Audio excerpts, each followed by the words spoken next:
There is a lesson you must learn. Drugs are bad news, like a camel with a wonky hump.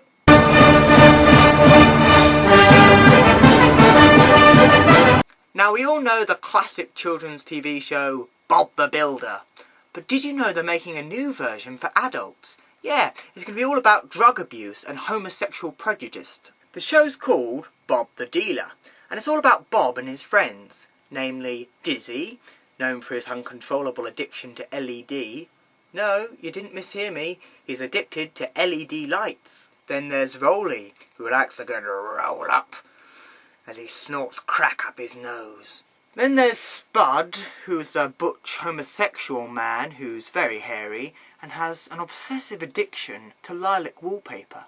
Wendy's a troubled soul. Yeah, she has this habit of turning up in public absolutely wankered off her face and just jumping into bed with any Tom, Dick or Harry. Well, I say any, she's actually had sex with all of them. Mark's a quiet lad. Yeah, and he's a bit curious, you know. He likes to hook up with pandas and the occasional sheep. Now Scoop's the nasty one. He likes to stick his tongue in places that we'd rather not think of. And lastly, there's Travis, who is the annoying one, because he goes around town singing songs about how big his turnips are. But of course the star of the show is Bob, the notorious crack dealer who likes a bit of Charlie, and he also likes cocaine. So yeah, I've just come back from a pilgrimage to Walsingham, which is an absolutely divine place. You know, you go there and you just sink into this sort of therapeutic state. You get something from it, and it's wonderful. But this time, I've only ever been twice, but this time I really discovered quite a lot about myself, mainly with food, because I discovered this great big secret which I never really knew before.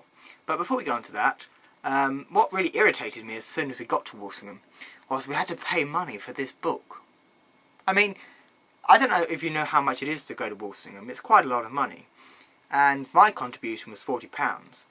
And you know, I thought, you know, it's taken all these months, you know, to build up this money, and I've sold things, you know, and I've drawn things and sold them on, and £40 going out of my bank is really quite... So, you know, I think they should include the book with the whole package, you know. But they are good, Walsingham. They give you absolutely outstanding meals. I mean, they didn't chop the ends off the beans, but we won't blame them for that. But, you know, the food is amazing, because it's literally, I kind of think of it as all you can eat, really. I mean, breakfast was one of the biggest, because that really is basically self-service. And every morning I would have 2 croissants, a big sort of chalice of prunes, and Frosties, which I love because I haven't had them since I was a child, and I'd have like 2 glasses of orange juice and also 2 cups of hot chocolate. So, you know, that's quite a lot of food going in every day. And then we'd have lunch, which would be like a hot meal, and then we'd have dinner, which would be a hot meal. And I discovered that despite eating all this food, I never gained a single pound. And I've always had the thought that I have a very good metabolism, which means that I can eat, but I gain weight. But I think I might be wrong about that now, because, you know, I ate all that food and I was fine, and I didn't put on a pound. And there's no hills in Walsingham, no hills at all, so the exercise was really quite basic. But, you know, I didn't put on a pound, and so I feel like I can now eat whatever I want, and not, but of course there is an extra bit to this, which I can't tell you, but it's a little habit, and it's like a secret, little tip to make losing weight much easier. But I tell you, it's an enormous burden lifted off me, because I don't have to do so much walking now, and I can eat what I like. It's heaven to eat what you want to eat. You know, so, of course, Doctor Who's coming back, isn't it, on the 19th? What day is it today? I'm not going to jump to watch it. I'll probably just like wait till a couple of days and everything. I don't know, I've got the time really, because I've got to edit the videos from Walsingham. But you know, people say the new series is better than the classic series.